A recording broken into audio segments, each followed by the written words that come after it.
घर्षण स्नान के लाभ। हम श्वास केवल मुंह और नासिका पुट के द्वारा ही नहीं लेते, प्रत्युत शरीर की त्वचा के छोटे छोटे छिद्रों द्वारा भी लेते हैं। यद्यपि कि यह शारीरिक क्रिया हमारी अनभिज्ञता में होती है, त्वचा के रोमकूप बंद हो जाने पर दीर्घ और निरोग जीवन प्रायः असंभव है। त्वचा हमारे शरीर का वेष्टन यानी ओढ़ना है। वही त्वचा जब शुद्ध दशा में रहती है तो रात दिन शरीर का मल बाहर फेंकती रहती है। जितना मल और मूत्र द्वारा बाहर निकलता है, उससे दूना त्वचा द्वारा बाहर निकल जाता है। जिस मनुष्य की त्वचा शुद्ध नहीं है, उसे निर्बलता, मंदाग्नि, कब्जी ऐसे अनेक रोग होते हैं। यदि हम स्वस्थ एवं निरोग जीवन के इच्छुक हैं तो हमें चाहिए कि त्वचा के इन सूक्ष्म छिद्रों को किसी प्रकार बंद न होने दें। इसके लिए विधिपूर्वक घर्षण स्नान का स्थान बहुत ऊंचा है। घर्षण का अर्थ है रगड़ना। प्रातः विधिपूर्वक घर्षण स्नान का अर्थ हुआ वह स्नान जिसमें किसी उचित विधि के अनुसार रगड़ने की क्रिया हो। जिस तरह से एक बर्तन बिना रगड़े हुए अच्छी तरह से साफ नहीं होता और उसमें चमक नहीं आती, उसी प्रकार हमारा शरीर भी केवल 2-4 लोटे पानी डालने से धूल मिट्टी के छोटे छोटे कणों को, जो कि त्वचा के छिद्रों के अंदर भर जाते हैं, परिमार्जित नहीं कर सकता। अतः स्नान से प्रथम हमें चाहिए कि हम समस्त शरीर को ऊपर से नीचे की ओर अपने दोनों हाथों की हथेलियों से शरीर के प्रत्येक अवयव को उचित शक्ति के साथ घर्षण करें। सिर के बालों को धीरे धीरे हाथ की अंगुलियों से रगड़ें। ऐसा करने से सिर की मांसपेशियों में रक्त की गति में वृद्धि हो जाती है, अतः बाल पुष्ट होते हैं और कुसमय में हुए श्वेत बाल भी काले हो सकते हैं।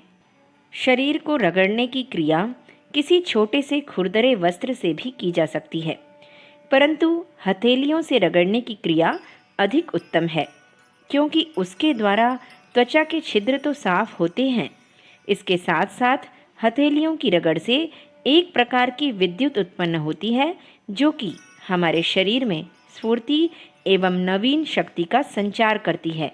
तदुपरांत हमें स्वच्छ एवं शीतल जल से स्नान उस समय तक लेना चाहिए जब तक कि त्वचा अच्छी तरह से साफ न हो जावे। इसका समय 10-15 मिनट से लेकर आधे घंटे तक ऋतु एवं शरीर की सहन शक्ति के अनुसार हो सकता है। स्नान में जल सबसे प्रथम सिर पर डालना चाहिए।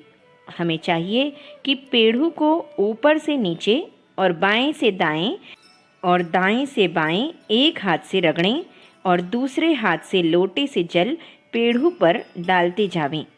सीने को रगड़ना भी न भूलें। इससे सीना विस्तृत होता है और जमा हुआ कफ आसानी से निकल जाता है। स्नानोपरांत हम शरीर के प्रत्येक अवयव को अच्छी तरह से किसी वस्त्र से पोंछ डालें, ताकि सारा बदन शीघ्र ही सूख जाए, क्योंकि शरीर के बिना सूखे ही वस्त्र पहनने से कभी कभी दाद जैसे दुखदायी रोग से पीड़ित होना पड़ता है। इस प्रकार के घर्षण स्नान से त्वचा के छिद्र खुल जाते हैं, जिसके कारण शरीर का बहुत सा विष पसीने द्वारा निकल जाता है और त्वचा स्वच्छ वायु को श्वास द्वारा सेवन कर सकता है। जिस प्रकार बर्तन मांजने के बाद उसे धोने की आवश्यकता होती है, उसी प्रकार शरीर की त्वचा को रगड़ने के कारण निकले हुए विष को साफ करने के लिए जल स्नान की आवश्यकता है। फिर जल का कहना ही क्या, यह तो परमपिता परमात्मा ने प्राणी के लिए एक प्रकार का अमृत प्रदान किया है। जल पर तो एक प्रकार की चिकित्सा ही निर्भर है, जिसे हम जल चिकित्सा के नाम से पुकारते हैं। परंतु हाँ, जहाँ 2-4 दिन के लिए जल स्नान का प्रबंध ना हो सके, वहाँ शरीर को हाथों द्वारा रगड़कर एक भीगे तौलिए से अवश्य पोंछ लेना चाहिए। जो मनुष्य इस प्रकार का स्नान प्रतिदिन लेते हैं, उन्हें चर्म रोग तो कभी हो ही नहीं सकता। मेरा अपना तो ऐसा विश्वास और दावा है कि उपयुक्त स्नान शरीर को चर्म रोगों से रोकने के लिए रामबाण है। पेट और पेड़ों को रगड़ने के कारण उनकी नसों को एक अच्छी कसरत मिल जाती है। बहुत समय का संचित हुआ विजातीय द्रव्य ढीला पड़ जाता है, अतः गुदा मार्ग द्वारा निकलने में सुविधा हो जाती है। इस प्रकार से हम कोष्ठबद्धता अथवा कब्ज से, जो कि प्राकृतिक चिकित्सा के अनुसार प्रायः समस्त रोगों की जड़ है, छुटकारा पा जाते हैं। इससे सिर की पीड़ा और आलस्य कोसों दूर भाग जाता है। शरीर में चैतन्यता आ जाती है और यह शीशे की भांति चमकने लगता है। मुख भी सतेज हो जाता है। स्नानोपरांत दिन भर चित्त प्रसन्न रहता है। नवीन शक्ति आई हुई सी प्रतीत होती है, अतः कार्य क्षमता में वृद्धि हो जाती है। ऐसा मेरा स्वयं का अनुभव है। मैं इसको किसी प्रकार भी एक पौष्टिक औषधि से कम नहीं समझता हूँ। जब जब मैंने अपने में मानसिक एवं शारीरिक थकान का अनुभव किया है, तब तब मैंने इस स्नान द्वारा अपने को पुनः शीघ्र ही स्वस्थ किया है। अखंड ज्योति, जून सन 1952, पृष्ठ संख्या 20-21।